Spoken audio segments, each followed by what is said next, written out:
बृहत वाङ्मय में कहा गया है, बहिया उड्ढमादाय नाव कंखे कया इवि पुब्बकम खयट्ठाए इमं देहम समुद्धरे। हम मनुष्य हैं और मानव का जीवन जी रहे हैं। जीवन मिला है और जी रहे हैं। एक चिंतन का विषय है कि जीवन हम निरुद्देश्य जी रहे हैं या सोद्देश्य जी रहे हैं, पर्पजफुल लाइफ जी रहे हैं या ऐसे ही विदाउट पर्पज लाइफ जी रहे हैं। कि इतना महत्वपूर्ण जीवन हमें मिला है तो कोई लक्ष्य अच्छा बनाए, गोल बनाए और उस अच्छे लक्ष्य के अनुरूप यानी आध्यात्मिक लक्ष्य के अनुरूप जीवन जिए। तो फिर प्रश्न है कि इस जीवन का अच्छा लक्ष्य, अच्छा उद्देश्य क्या हो सकता है? पैसा कमाना बहुत बड़ा लक्ष्य नहीं है। राजनीति आदि में जाकर बड़े पद पर आ जाना मात्र कोई बड़ा लक्ष्य नहीं है। शास्त्र में बताया गया है बड़ा लक्ष्य, पुब्बकम खयट्ठाए इमं देहम समुद्धरे। पूर्व कर्म क्षय करने के लिए इस देह को धारण करें, जीवन जिए। पूर्व कर्म सारे क्षय हो जाएंगे तो मोक्ष की प्राप्ति हो सकेगी। इसलिए मानव जीवन का बढ़िया लक्ष्य यह हो सकता है कि मैं मोक्ष के लिए, कर्म क्षय करने के लिए जीवन जीऊं। क्योंकि मानव जीवन में जो अध्यात्म की उत्कृष्ट साधना की जा सकती है वह अन्य किसी प्राणी के जीवन में उतनी उत्कृष्ट साधना नहीं हो सकती। मनुष्य केवल ज्ञानी बन सकता है और कोई भी प्राणी आसाधना न हो, देव भी क्यों न हो, केवल ज्ञानी नहीं बन सकते। 14वें गुणस्थान में मनुष्य ही जा सकता है और कोई प्राणी नहीं। और 14वां तो बहुत लास्ट है, 13वां, 12वां, 11वां, 10वां, 9वां, 8वां, 7वां और जैसी परंपरा में चालू बात है छठे से लेकर 14वें तक के ये 9 गुणस्थान केवल मनुष्य जीवन में ही उपलब्ध हो सकते हैं, अन्य किसी योनि में नहीं हो सकते। तो इस मानव जीवन का परम लक्ष्य, गोल वह होना चाहिए मोक्ष, मोक्ष की प्राप्ति के लिए प्रयास करना। इतना ऊंचा लक्ष्य हम बना लें, फिर छोटी चीजों में अनावश्यक ध्यान न जाए। बड़ा पाना है तो छोटे में उलझना नहीं चाहिए। मोक्ष पाना और उलझता है विषय भोगों में, भौतिक चीजों में, भौतिक भोगों में, विषय सेवन में उलझ गए तो फिर वो लक्ष्य प्राप्त होने में बाधा आ सकेगी। जीवन क्यों जीना चाहिए और जीवन कैसे जीना चाहिए? जब क्यों का उत्तर सामने आ जाता है कि मोक्ष के लिए जीना, तो मोक्ष के अनुरूप जीवन शैली बनाकर उस तरह से जीवन जिए जिस तरह जीवन जीने से मोक्ष की दिशा में आगे बढ़ सके, और वह है धार्मिक जीवन जीना। आध्यात्मिक जीवन जीना यानी अहिंसा, संयम और तप का जीवन जीना।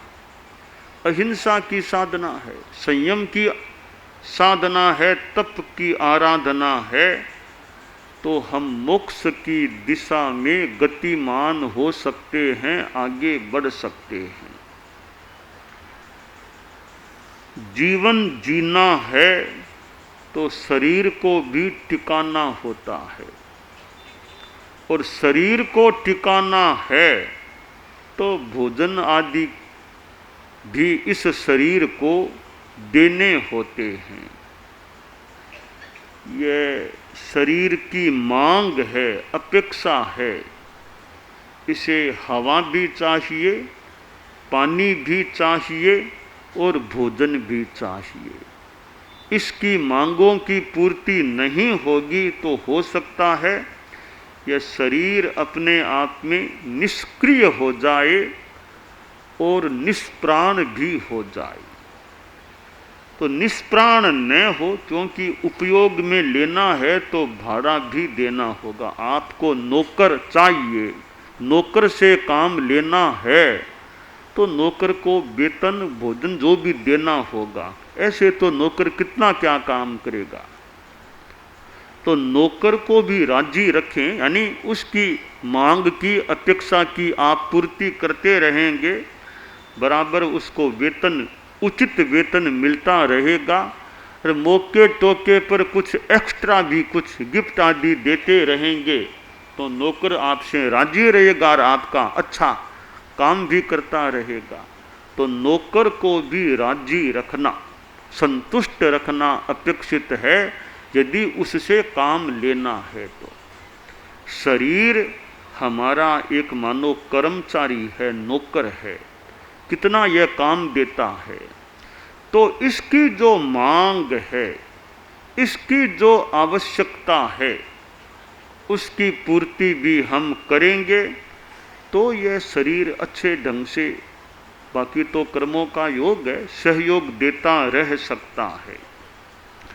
तो शरीर की मांगों में हवा है, हवा चाहिए, श्वास चाहिए, एकदम बहुत सुप्रीम नीड कह दें वह है कि शरीर को श्वास चाहिए। और ऐसे भी हवा चाहिए कि हवा बिल्कुल न लगे तो थोड़ी असहता भी, कठिनाई भी हो सकती है। यानी श्वास तो खैर जरूरी है ही है, श्वास की बात तो बहुत आवश्यक है, और भी हवा, अब गर्मी है और हवा एकदम यूँ बिल्कुल विशेष नहीं लगे तो थोड़ा काम करने में भी कठिनाई हो सकती है। शरीर पसीना पसीना, पसीने से तरबतर हो रहा है, हवा विशेष नहीं लग रही है, तो अब थोड़ा स्वाध्याय करने में भी कितना मन लगे, कैसे क्या लगे।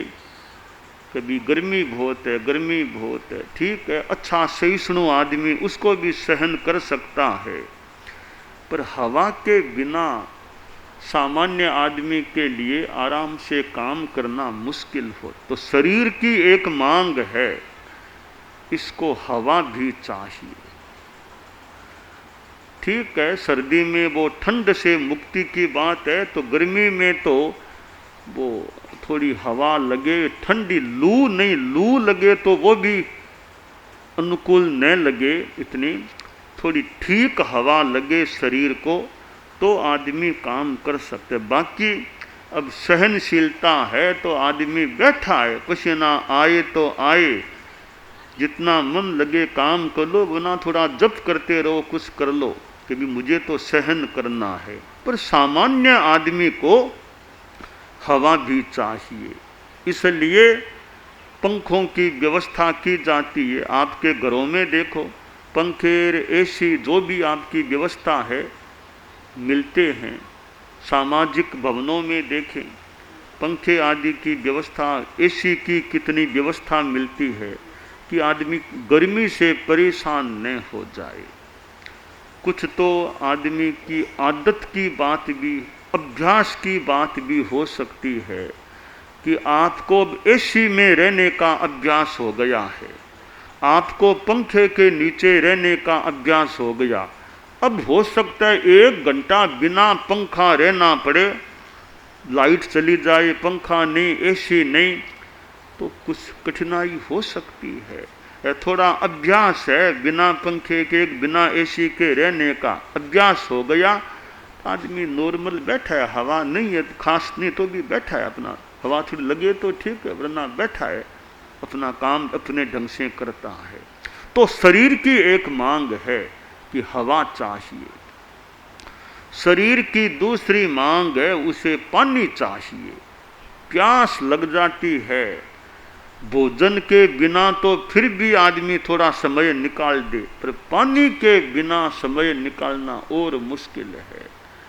उपवास आप कर लें तो ठीक है, पर 24 आवर उपवास करना और गर्मी में थोड़ी कठिनाई हो सकती है। वो भी उपवास कर लिया, बेला तेला चोला पंचोला 24 आवर करना पड़े गर्मी में, मुश्किल हो सकती है।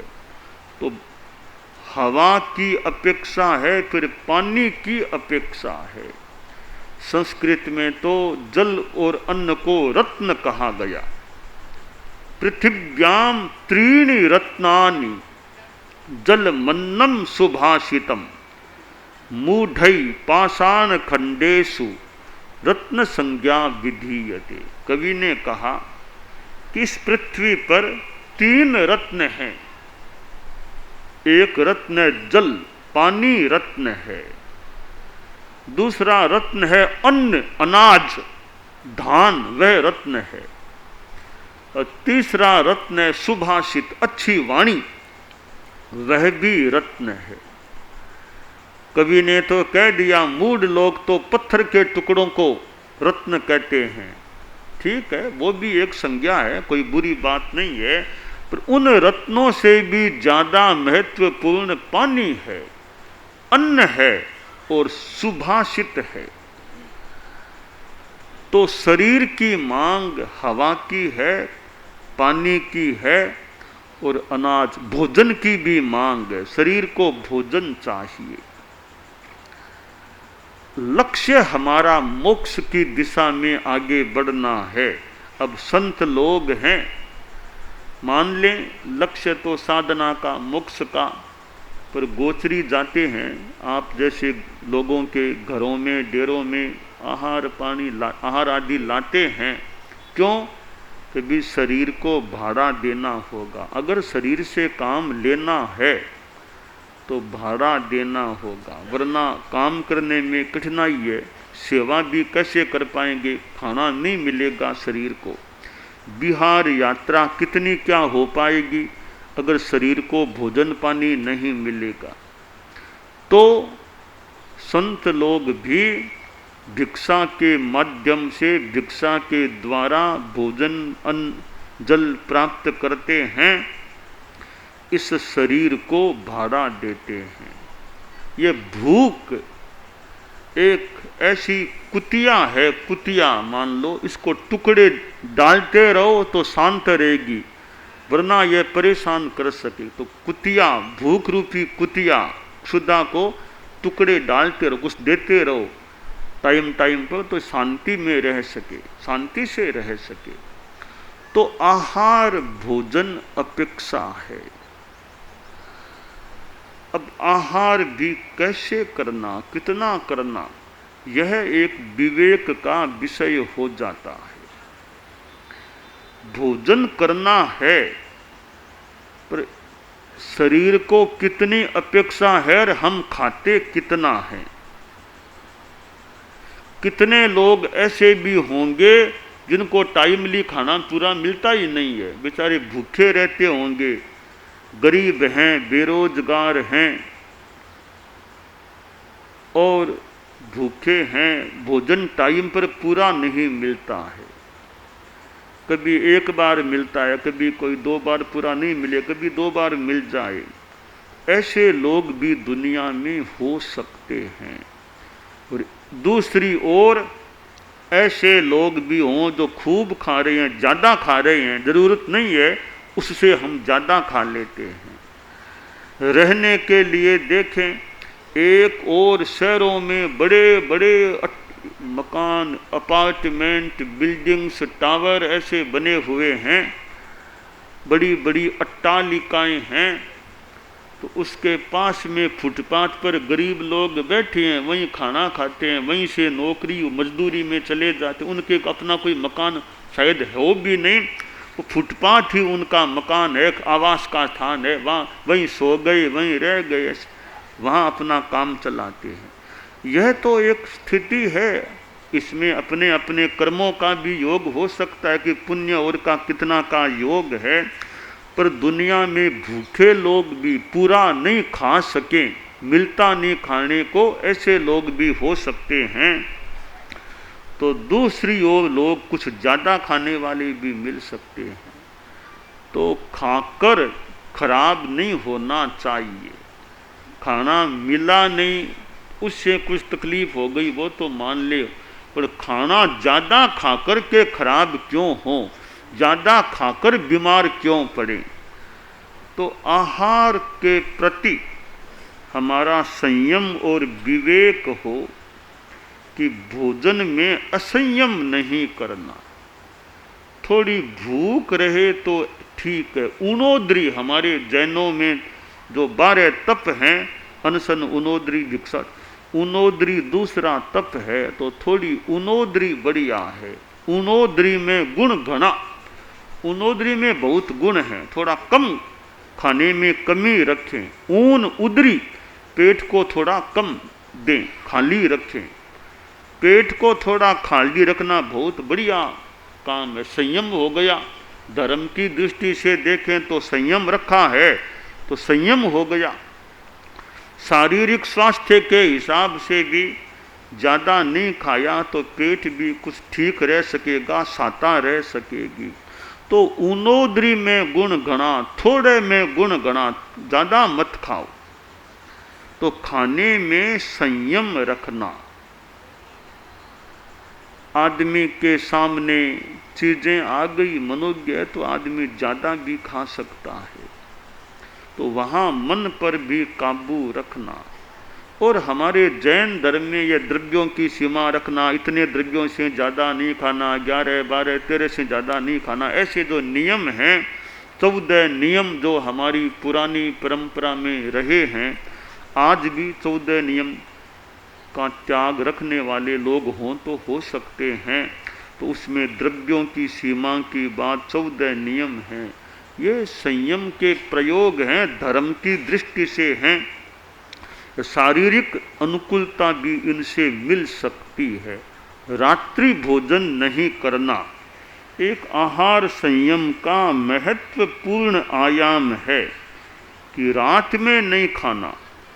सूर्य अस्त होने से लेकर सूर्य उदय होने तक साधुओं के तो नियम है, न खाना न पानी पीना, भोजन भी नहीं करना, रात में पानी भी नहीं पीना, चौबिहार रखना। अच्छी तपस्या या संयम की साधना है। हमारे बैरागी और मुमुक्षु हैं, ये भी चौबिहार की साधना, चौबिहार करना रात को, ठीक है ना, चौबिहार रखना का प्रयास, पानी भी नहीं पीना, क्योंकि साधु बनना है तो पूर्व अभ्यास हो जाए, साधुचर्या का अभ्यास हो जाए तो अच्छा हो सकता है। और साधु बनने की भावना आना और फिर परिवार की ओर से भी अनुमति मिल जाना, सपोर्ट मिल जाना, यह भी अच्छी बात है। और साधु बनने की भावना बचपन में भी आ सकती है, किसी के जवानी में आ जाए और किसी के वृद्धावस्था में भी आ सकती है। तीनों अवस्थाओं में साधुपन आ सकता है, साधु बनने की भावना भी हो सकती है। तो ये चौबिहार की साधना, आप लोग गृहस्थ हैं, चौबिहार करें तो अच्छा है धर्म की दृष्टि से, कि चौबिहार नहीं तो तिबिहार, पानी के सिवाय त्याग कर दें। कि यह भी कठिन है तो दवाई पानी के सिवाय त्याग कर दें। कि यह भी कठिन है तो 10, 11, 12 बजे के बाद तो दवाई पानी के सिवाय कुछ नहीं खाना पीना, यह त्याग कर लें। जितना कर सकें उतना बढ़िया, जितना गुड़ डालेंगे उतना मीठा हो जाएगा, जितना संयम करेंगे उतना हमें धर्म का लाभ यानी संयम का लाभ मिल सकेगा। तो भोजन में भी यह संयम की बात है। तो रात्रि भोजन छोड़ना, और अब मान लो खाना तो है, नॉन वेज तो खैर, नॉन वेज तो दूर से ही नो कर दें, नॉन वेज को नो। आप होटल में ठहरे कहीं, तो भी खान पान आपके नॉन वेज तो नहीं है ना, वो ध्यान दोनों बनते हैं, नॉन वेज और वेज, तो उससे भी बचा जा सके, दोनों बनते हैं, वहाँ भी नहीं। शुद्ध शाकाहार नहीं है तो संभव हो सके तो उस होटल में भी क्यों ठहरें, क्यों खाना खाएं। तो नॉन वेज को तो दूर से ही नो नॉन वेज, वो तो पहली बात है। उसके सिवाय भी कभी लहसुन, प्याज आदि जमीकंद हैं चीज़ें, गाजर, शकरकंद, मूला, ऐसी, तो जमीकंद से भी जितना बचा जा सके, बिना जमीकंद के काम चल सकता है तो अनंत अनंत जीवों वाली वनस्पतियां हैं, उनके सेवन से भी बचे। तो यह भी एक आहार का संयम हो जाता है। अभी लहसुन नहीं, प्याज नहीं, गाजर नहीं, शकरकंद नहीं, ऐसी कई चीज़ें त्यक्त हैं, परित्यक्त हैं, तो वह भी संयम हो गया। उसके बाद फिर द्रव्यों की सीमा भी एक साथ 13, 14, 15, 9 ज़्यादा द्रव्य नहीं लगाऊं, और मात्रा का भी ध्यान रखूं। पेट पूरा फुल न भरे, थोड़ा पेट मेरा खाली रहे तभी भोजन छोड़ दूं, बस अब इतना ही, या बस कह देना, बस नॉट मोर, अब नहीं खाना, बस। ये बस करने की पद्धति, वे इतना खा लिया, अब काफी, थोड़ा पेट खाली को खाली रहने दें, पूरा पेट क्यों भरें। तो यह जागरूकता भोजन संयम के प्रति हो तो हम एक साधना की दृष्टि से भी सफलता प्राप्त कर सकते हैं, और साथ में हम शारीरिक स्वास्थ्य का ध्यान दें तो शारीरिक स्वास्थ्य की दृष्टि से भी भोजन का संयम लाभदायी सिद्ध हो सकता है। तो यह जीवन हमें जीना है, शरीर को टिकाना है, तो भोजन करना तो मान लें आवश्यक है, पर भोजन में हम संयम रखें कि नॉन वेज से बचने का प्रयास, जो हमारी जैन पद्धति में है, नॉन वेज निवारण की बात, नॉन वेज से परिहार, इधर जमीकंद से यथासंभव परिहार, और द्रव्यों आदि की सीमा और उनोदरी रखना। खाने में ज़्यादा जल्दबाजी नहीं करना, थोड़ा शांति रखना, जल्दबाजी नहीं करना। यूँ अनेक रूपों में ध्यान दिया जाए तो हम आहार संयम रख सकते हैं, और इस शरीर के द्वारा मोक्ष की दिशा में आगे बढ़ने की साधना भी कर सकते हैं।